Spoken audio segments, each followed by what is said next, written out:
No niin, kiitoksia, että mä sain täällä esiintyäkin. Mä oon tosiaan Tapio Mäkelä. Tampere on mun kotipaikkani ja tuossa kun Härmälässä äsken mainittiin, niin siellä mä myöskin asun lentokonetehtaan, entisen lentokonetehtaan paikkeilla. Kattelen Pyhäjärveä, jossa sitten tehtiin ensimmäiset lennot tuossa 1900-luvun alussa. Ja niin, mä olen asunutkin kyllä myöskin sen Härmälän lentokentän toisella puolella Peltolammilla. Mäki alas, kun mä olin nuori, vähän 10-vuotias, muutettiin sinne. Mäki alas, se rada ylitti ja siinä me oltiinkin sitten 10 minuuttia kotiovelta, niin katseltiin Härmälän lentokenttää. Sieltä lähteviä Foukia ja muita koneita. Varmaan silloin tarttui tämä kiinnostus ilmailuun. Lentänyt mä en ole koskaan sillä lailla, tietenkin matkustajana en, mutta laskuvarahyppyä tullut harrastettua tuossa muinaisessa nuoruudessa. Itse mä oon suurimman osan elämästäni tehnyt korkeakoulumaailmassa, viimeksi ammattikorkeakoulussa sen 4. vuosisarjan Jyväskylässä ja siitä ennen tuo yliopistolla Tampereella. Aloitin historialla, näkyykin mun ajattelumallina, mutta mä sitten valmistuin itse asiassa tuolta hallintotieteissä ja se mun avainjuttuni oli johtaminen, mistä mä sitten onkin puhunut yhden ihan riittävästi. Joo, ja ollut myöskin, niin mä olen pelkästään opettaja, mä olen ollut myös kehittämässä niitä. Mun se viimeinen tittelini oli sellainen kuin Senior Advisor. Nämä on näitä, näkee, että korkeakoulutkin kansainvälistä.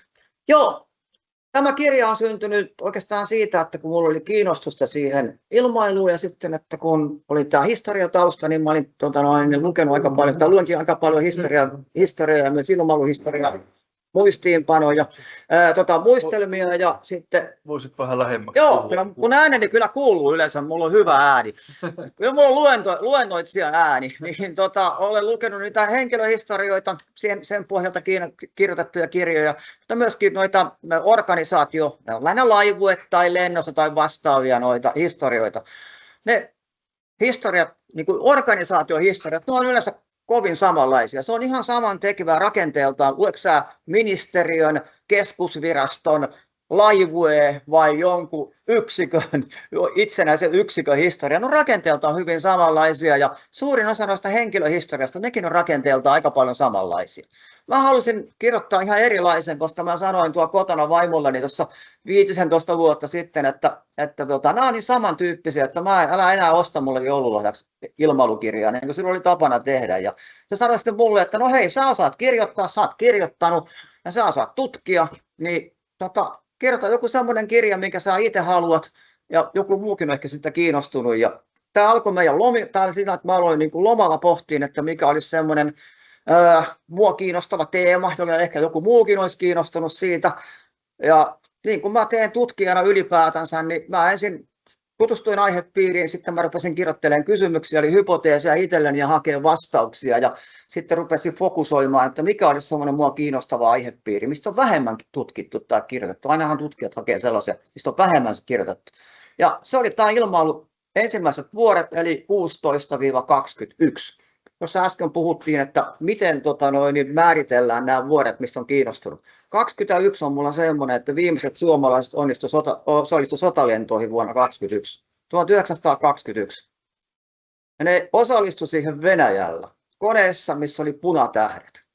Eli Kronstadtin vallankumouksen tai vastavallankumous, sen kukistamiseen, niin keväällä 1921 oli parisenkymmentä suomalaista lentäjää. Ei ihan, mutta lähes 20. Alkupää. Mistä me lähdetään liikkeelle? Koska suomalaiset nousi ilmaan? No se itse asiassa, kun mä olin vähän aikaa tutkinut, niin mä törmäsinkin siihen, että kuka oli ensimmäinen suomalainen, joka nousi ilmaan, niin se olikin vuonna 12. No hei, kuka on suomalainen?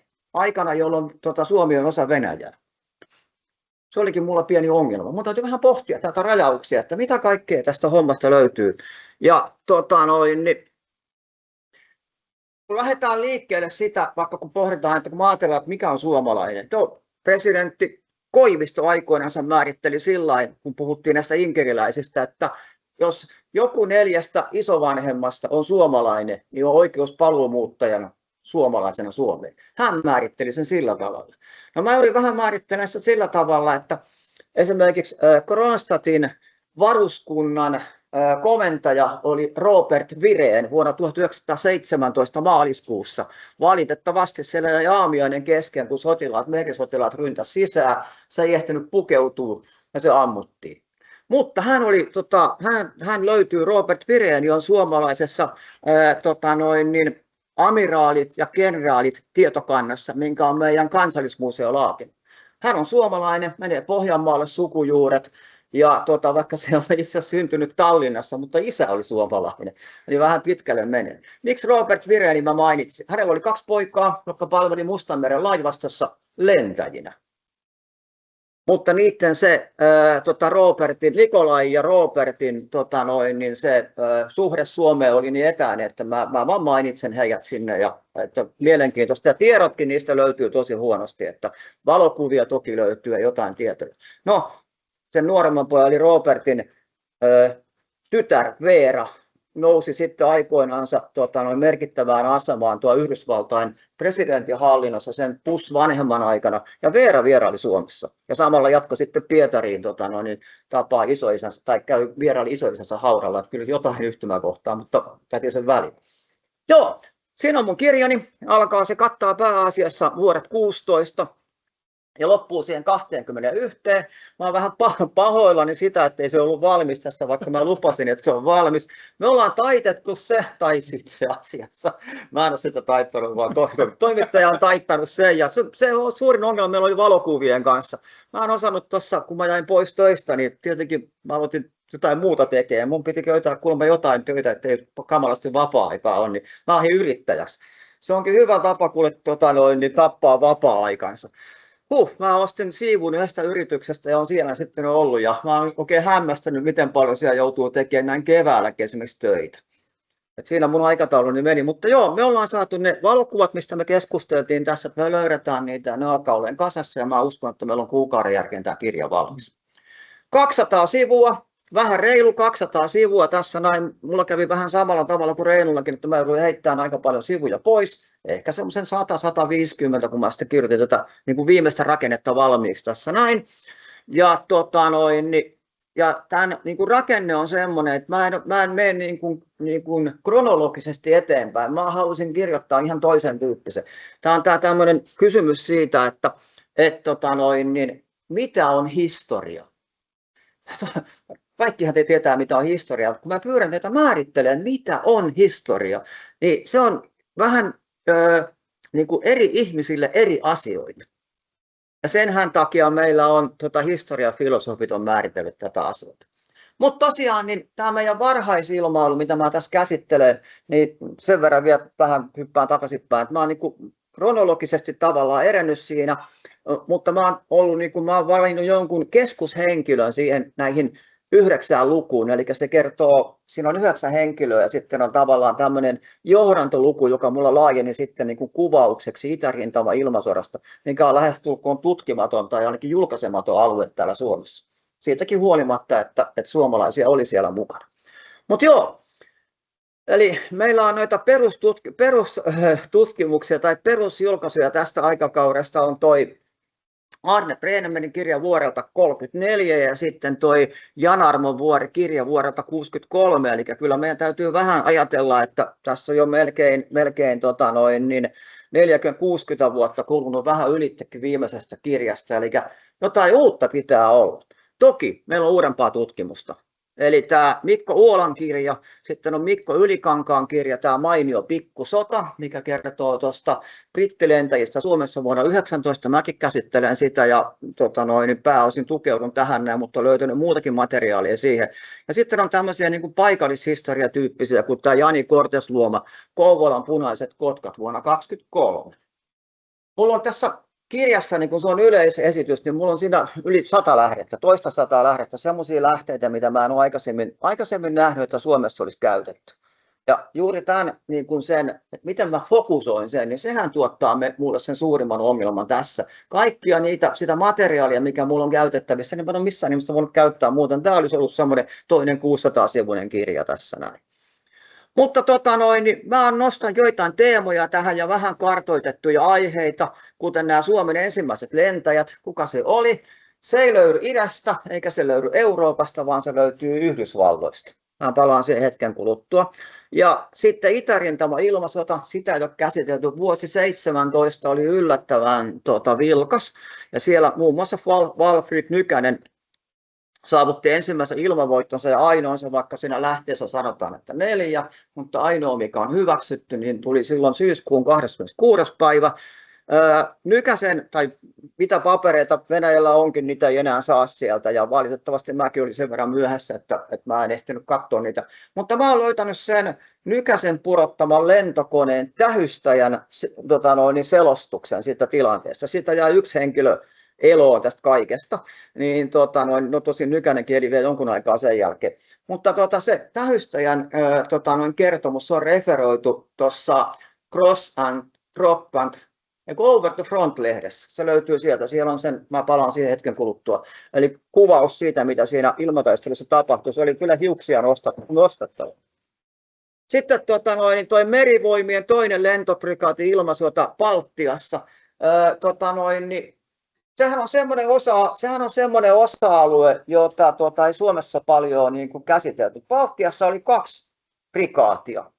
Oli divisioona, ilmailudivisioona, 2 prikaatia. Ensimmäinen lentoprikaati oli täällä Suomessa ja toinen tuo Baltiassa, lähinnä Viron ja Latvian rannikolla. Ja sieltä ne lentäjät sitten vuonna 18 keväällä osa niistä loikkasi Suomeen, tosi kaikkien. Kuuluisin niistä oli tuo Mihail Safonov, joka toimi lennonopettajana hetken aikaa täällä Suomessa. Sillä tavalla nekin on osa meidän historiaa. No sitten on tietenkin saksalaiset. Mä oon ottanut Konrad von Bülovin Bottenkampin siihen ykkösihmiseksi, koska se on näistä saksalaisista Seeberin ohella tunnetuin. Ja sitten oli oikein mielenkiintoinen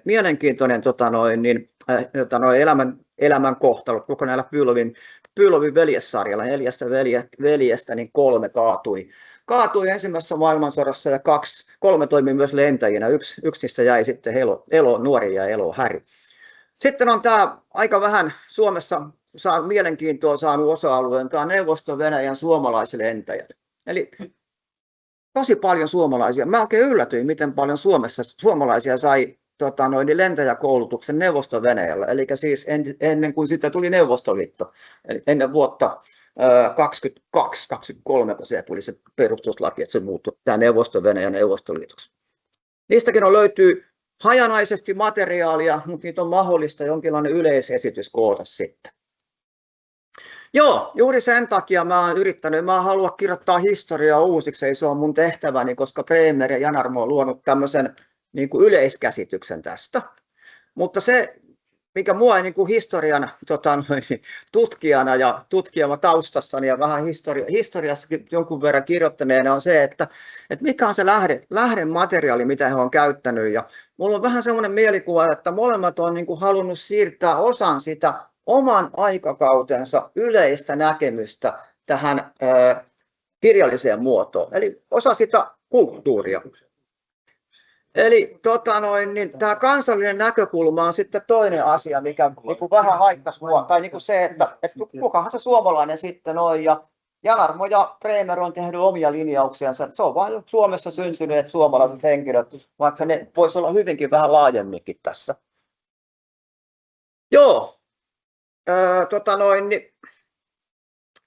tämmöinen kun tuossa alhaalla mä oon pistänyt perushaastetta, että mikähän se historia on, kun se ruvetaan kirjoittaa. Ja mä oon paljon lukenut näiden oman työni kautta, kun mä oon opinnäytetöitä ohjannut ja mä oon joutunut keskustelemaan paljon nuorten kanssa niin korkeakoulumaailmasta. Tosin mä olin siinä ihan oikeastaan ollut vuodesta 2008 asti, mä olin ylempien ammattikorkeakoulututkintojen kanssa tekemisissä, että kovin nuoria, niin mun opiskelijat ei ollut, mutta mä kuitenkin olin nuorten kanssa ja minkä tyyppisiä juttuja joskus uusi lukijakunta, tämä uusi sukupolvi tulee. Ne haluaa lukea semmoisia, missä on narratiivi alussa ja mikä on selvä raja, niin se ei saa olla kauhean pitkä.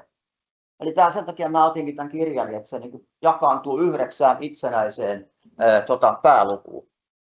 Eli vähän se, että jos joku meidän nuoremmasta sukupolvesta kiinnostuu tästä näin, niin sekin jaksaa lukea sitä alusta loppuun. Niin, muutamia nostoja tästä mun aika laajasta kirjastani on tässä näin, että kuka oli Suomen ensimmäinen lentäjä? Ensimmäinen suomalainen lentäjä.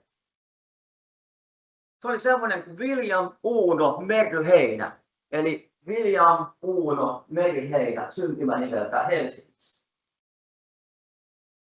Se on jännä homma, mä löysin sen tuolta Yhdysvalloista.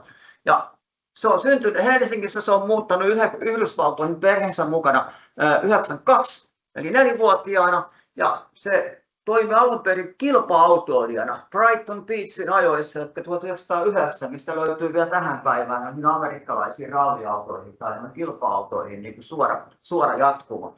Ja jos ei se olisi täällä ollut, ja jos ei sen auto olisi kaantunut, jos ei se olisi loukkaantunut, niin mä olisi koskaan löytänyt häntä. Sillä hän niin sitten onnettomuudesta ruvettiin kirjoittaa. No sain päätin kiinni tähän henkilöön juuri tämän artikkeleiden kautta. Ja itse asiassa mä löysin tämän henkilön siinä, kun mä kesänä kävin kirjastossa ja ihan sattumanvaraisin katselin jotain kesälukemista itselleni. Ja olin kirja, mistä kerrottiin Lusitanian, niin oli matkustajalailla, mikä saksalaiset torperoi vuonna 1915. Niin, kohtaloista, noiden pelastuneiden kohtaloista, niin siinä oli tarkka luettelo, missä luki, että matkustajista 2 oli suomalaisia. Ja toinen näistä oli tunnettu kilpa-autoilija ja lentäjä. Mutta miten tämä voi olla mahdollista? Lusitania on upotettu 15 ja täällä puhutaan lentäjästä. Tämä Lusitanian yksi matkustaja oli tämä William Merryheinä, se oli matkalla Lontooseen silloin ja kirjoitti sitten siitä kirjeen vaimoonsa, kun oli selviytynyt sitten merionnettomuudesta ja se kirje sitten julkaistiin Yhdysvalloissa ja sitä kautta se on sitten säilynyt nyt tässä näin ja mä löysin tämän henkilön. Se toimi autoteollisuudessa, se oli silloinkin jo vuonna 15 matkalla Englantiin myymään amerikkalaisia renkaita. Ja innovaattori, keksijä. Mutta hän oli myöskin lentäjä, varhainen lentäjä. Ja tuossa on New Yorkissa ilmestyneestä lehdestä uutinen, missä Merryheinä sen koneensa törmää ilmassa toiseen koneeseen elokuussa 12.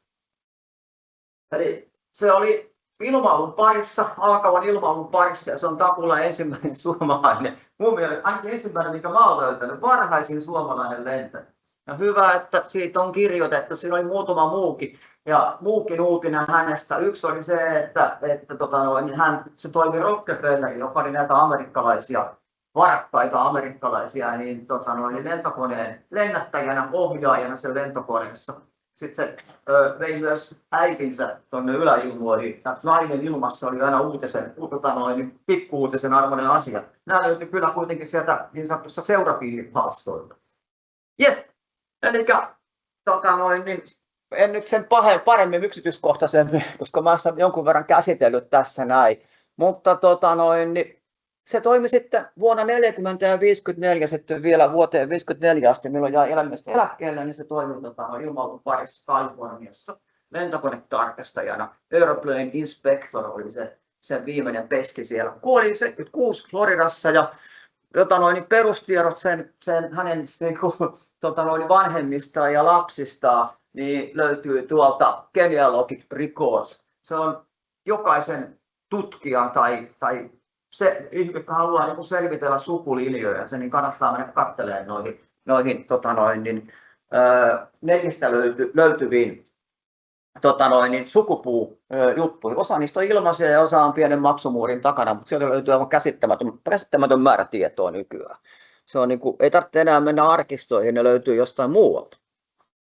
Mutta toinen semmoinen henkilö, mistä mä voisin tässä puhua, on mitä mä mainitsinkin, niin on toi Valfrid Nykänen, joka useissa kirjoissa kerrotaan, että hän on saavuttanut 4 ilmavoittoa ensimmäisen maailmansodan aikana Itä-Rintamalla. Tai itse on merkattu, että se toimii Kaukasuksella. No Kaukasus ei aina ole ollut. Kaukasuksella ei käyty kuin muutama ilmataistelu ja siellä ei yhtään ilmavoittoa tullut. Tuossa oli mennyt ilmeisesti siinä translitteroinnissa sekaisin toi Kaukasus ja toi Karpaatit, siis nykyisen Länsi-Ukrainassa hän toimi lentäjänä. Mutta alun perin se lähti vuonna 16, hän oli vuoden 14 noita suomalaisia vapaaehtoisia. Se palveli 15 rintamalla Puolassa eli luutnanttimiehiä vuonna 16. Milloin se siirtyi vuonna 16, jota Venäjän ilmavoimia laajennettiin voimakkaasti. Oikeastaan todella voimakkaasti käynnistettiin useita uusia lentokouluja ja uusia koulutuksia. Niin se siirtyi tähystäjäksi 12 laivueeseen, joka on Baltiassa nykyisen Riian lähellä. Spilva on se lentokenttä, se on kirjoitetaan vähän eri tavalla riippuen lähteestä. Ja vuodenvaihteessa 16-17 niin Sevastopoliin lentäjäkoulutukseen. Mä löysin semmoisen valokuvan, en ole tiedoksi, minkä mä olen just saanut, Keski-Suomen ilmailumuseosta, mitä mä en koskaan aikaisemmin nähnyt missään julkaisussa. Nykäsen on lentokoulutuksessa ja hänen koneensa on pudonnut, eli Kaputin jälkeen se on kuvattu oman lentokoneensa vieläksi. Enpä ole semmoista nähnyt aikaisemmin missään suomalaisessa julkaisussa. Mutta joo. Ja sen jälkeen, kun se on sen lentokoulutuksen siirtynyt, niin vuonna 17, no sieltä tuli ensin se maaliskuun vallankumous ja sitten tuli se marraskuun vallankumous, niin kaikki tämä materiaali, se alkaa käymään aina vaan aukollisemmaksi. Eli ei ole ihan tarkkaan, mä en oikein tiedä minkä takia niin esimerkiksi sitä Nykäsenkin kohdalla ne tiedot on niin epämääräisiä kuin ne on. Se ei palannut siihen omaan laivueeseensa niin kuin tapana oli, eli jos ohjaaja tähystäjä sai ohjaajakoulutuksen, niin se palasi siihen omaan laivueeseensa. Hän ei palannut siihen, minkä mä tein semmoisen johtopäätöksen, kun Venäjällä oli tapana, että kun suorittaa hyvin arvosanojen koulutuksen, niin voi sen jälkeen ensimmäiset pystyy valitsemaan, mihin yksikköön ne menee. No, Nykänen todennäköisesti suoritti sen hyvin, koska se meni kaikkein melkein arvostetuimpaa yksikköä, eli 7. hävittäjälaivueeseen tai taistelulento-osastoon, niin kuin se ihan tarkkaan ottaen käännetään, tuonne Galitsian rintamalle, eli 7. armeijaa tukeva, venäläistä 7. armeijaa tukevaa hävittäjälaivueeseen. Koska kesällä 17, ihan varmaa, mutta ihan en osaa sanoa, että missä vaiheessa kesää, tiedot on niin epämääräisiä siitä. Se on sillä tavalla se on merkittävä, koska 1. heinäkuuta vuonna 17 venäläiset käynnisti viimeisen ison hyökkäyksen itärintamalla. Ne oli edellisenä vuonna edennyt melkein 100 kilometriä. Ja samalla ne yritti samanlaisen tehdä siinä uudestaan, mutta se epäonnistui. Mutta sen hyökkäyksen seurauksena sinne keskitettiin 2/3 Venäjän ilmavoimista, hävittäjävoimistakin. Ja samaten sitten niin itävaltalaiset ja saksalaiset, kun se hyökkäys käynnisti vähän yllätyksenä niillä, niin keskitti myös uusia noita hävittäjä- ja pommilaivoita sinne. Siellä oli ehkä noin 500 konetta molemmin puolin. Venäläisiä oli noin 240 ja luultavasti samaa luokkaa oli sitten itävaltalais-unkarilaisten ja saksalaisten laivueiden kohdalla. Mikä sen nimikkokone oli, niin se oli Niutta Nykäsellä. Mä olen sitäkin vähän katsonut, kun se näkyy tuossa valokuvassa, mikä sen takana on. Se on otos yhdestä isommasta sarjasta, joka on otettu elokuussa 1917 rintamalla. Ja niin, siinä on muutama muukin valokuva, useita muitakin valokuvia on otettu samalla kertaa, mutta on ehkä Nykäsestä kaikkein tunnetuin. Siinä se on sen oman Newporttinsa, nimikko Newporttinsa eessä. Siellä oli 2 Newporttia ja toinen oli Ranskassa valmistettu oliivivihreä kone. Ja sitten myöskin mä olen löytänyt semmoisesta, että sille siirrettiin toi Donald Mackenokin kone, joka oli hyvin tunnettu sen takia, koska sen kylkeen on maalattu tämmöisen valkean vaatteeseen pukeutuneen nainen miekka kädessä. Jos katselee vähänkin noita piirrettyjä kuvia, niin Mackenokin kone löytyy sieltä. Donatti elokuussa siirrettiin pois, Donald Mackeno, puolalainen, siirrettiin elokuussa pois siitä yksiköstä, muistaakseni 18. päivä elokuuta. Se oli niin sanotusti loppuun palannut siinä vaiheessa. Se ei koskaan palannut enää, siis yleitettiin kapteeniksi eikä se palannut rintamalta. Joo, sen takia tätä on tässä ottanut selville, että minkälainen hänen laivuepalveluuransa on, niin se tunnetuin päivä, mistä on jäänyt jotain jälkeen, on ollut tämä syyskuun 26. päivä, iltapäivä, jolloin tämä Nykänen on suorittanut tässä saanut ainakin kissattoman ilmavuodon. Tuossa on se, mä joutun lähteä tähän hommaan sillä, että mä olen tutkinut siihen laivueeseen. Sitten löytyy vähän enemmän tietoa, missä hän palvelu. sen komentaja oli Ivan Orlov. Jos vähän muistelette historiaa, niin Orlovin nimi löytyy Venäjän historiasta. Yksi Orlovi oli Katarina Suuren rakastajatar, ja toinen orlovilainen kuristi Paavali ensimmäisen tsaarin hengiltä, jotta sitten tulisi vähän verenvaihtoa niille. Näin se on ainakin historiankirjassa selitetty. Aleksanteri ensimmäinen pojanpoika nousikin sitten valtaistuimelle. Joo, Ivan Orlov oli ehkä tunnetuimpia venäläisiä lentäjiä. Se oli varmaan ainoa historiassa, jolloin lentosotamies ilmoittautuu omassa yksikössään palvelukseen lentämällä omalla koneella. Se lensi tosiaan sinne ensimmäisen maailmansodan alussa ja ilmoittautui palvelukseen ja värvättynä. Hän oli saanut lentokoulutuksen jo aikaisemmin siviilipuolella. Ja kun sillä oli oma lentokone, niin se kertoo sitä, että myöskin rahaa oli. Pietarissa se oli ja Orlovi oli arvoltaansa vänrikki, vaikka se oli tämän yksikön 7. hävittäjälaivojen komentaja. Sen ura lähti aika hyvin nopeasti eteenpäin silloin vuonna 2014. Enkä mä ole koskaan löytänyt lähteitä, että se ei suorittanut mitään upseerikoulutusta. Se nimitettiin upseerista. Mutta sen ehkä selittää se, että joissain lähteissä sen arvoksi on nimitetty ruhtinas, mikä tarkoittaa, että se oli Venäjän hovissa. Yleensä ne oli ruhtinaat Venäjän hovissa, oli sukulaisia tsaarille tai naimisissa lähipiirissä, tsaarin lähipiirin kanssa. Ilmeisesti tässä oli sen äiti oli ilmeisesti, tai isä oli laitettu sinne jollekin näistä tsaarin serkuista. No joo. Heinäkuun 1. päivä oli se, milloin käynnistetään oikeastaan viimeinen suuri offensiivi itärintamalle ja sen yhteydessä tapahtui kaiken näköistä. Mä oon käynyt sitä hävittäjän laivojen historiaa läpi, kymmenkunta henkilöä. Keväällä siellä oli 6 lentäjää, peruslentäjää. Näistä 6 niin 2 kaatuu. Jonan makeina lomautetaan, 2 siirrytään syksyllä muihin yksiköihin. Ilmeisesti juuri sen takia, että ne alkoi olemaan niin väsyneitä tähän. Ja sen koko laivojen tappiot on 4 lentäjää taistelussa ja 1 lento-onnettomuudessa. Haavoittuneita on muutamia.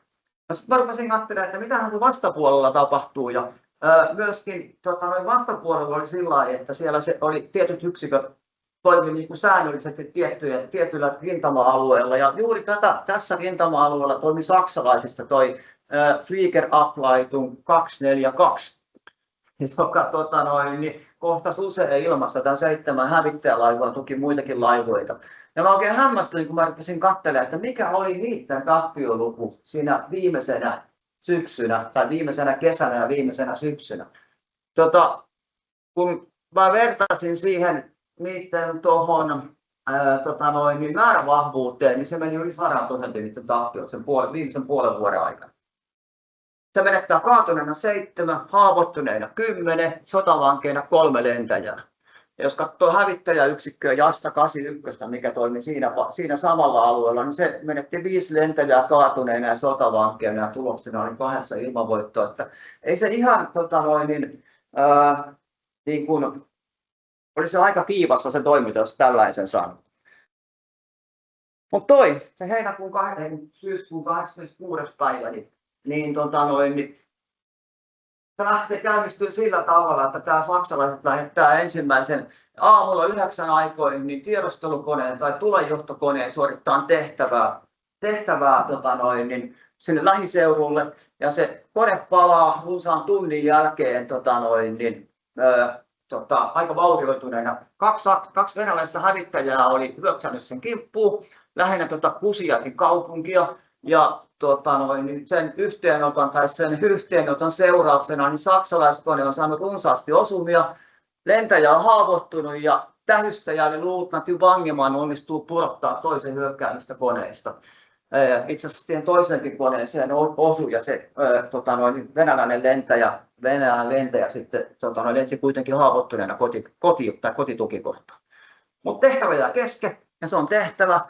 tai suoritettava, ja kello 13 aikoihin sitten lähtee uusi kone samalle alueelle samaa tehtävää varten. No tällä kertaa sitten ohjaajana jo alikersantti Unteroffizier Paul Philips ja tähysteenä edelleen tämä Ludwig Wangemann. Tuostakin jo näkyy, että sama tähystäjä lähtee niin samana päivänä niin kuin uuteen tehtävään. Että aika loppuun kulunut ilmeisesti sekin yksikkö oli. Ja sitten, että niin Unteroffizier viittaa vähän siihen suuntaan lentäjänä, että se oli asevelvollinen eikä värvätty. Koska useimmiten ne oli kersantteja tai vääpereitä lensi koneissa. Noin 50 minuutin jälkeen niin tämä tehtävä keskeytyy jälleen, sillä nyt se saa yksittäinen Newport-hävittäjä iskee tai hyökkää tämän saksalaiskoneen kimppuun auringon suunnasta ja niin sillä tavalla yllättäen korkeusetua ja niin nopeutta taitavasti, että se ampuu lähes tulkoon kosketusetäisyydeltä lyhyen sarja suoraan koneen runkoon. Koneen ohjaaja, eli tämä Philips, kuolee ja kone jatkaa kuitenkin lentoa, koska se kuolema on niin nopea, että niin lentäjä puristaa sitä ohjaussauvaa käsissänsä kuolleenakin. Takana sitten niin tämä Wangemann ihmettelee, mitä pitäisi tehdä. Tulee uusi hyökkäys.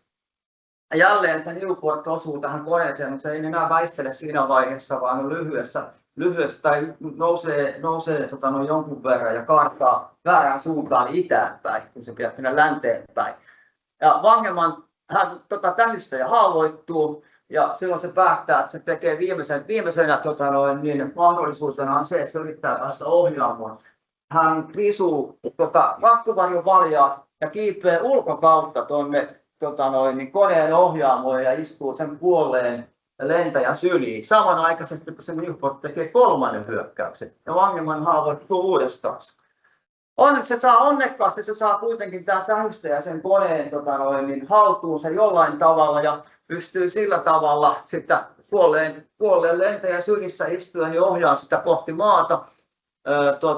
Niin vähentää nopeutta ja niin, että se iskeytyy maahan, jollain tavalla iskeytyy maahan niin lähelle omille puolille, saksalaisten puolelle lähellä sitä tykistön tuliasemaa, jonka tuulta se ohjaa.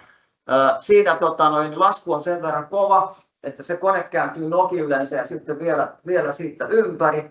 Ja onneksi tämä haavoittunut tähystäjä kuitenkin selviää tästä kaputista hengissä, vaikka kone palaa.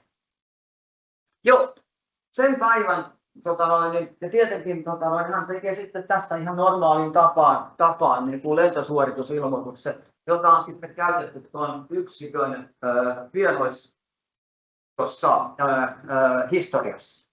Se on yksi niistä keskeisistä, siellä on monia hyviä juttuja, mutta se on yksi niistä.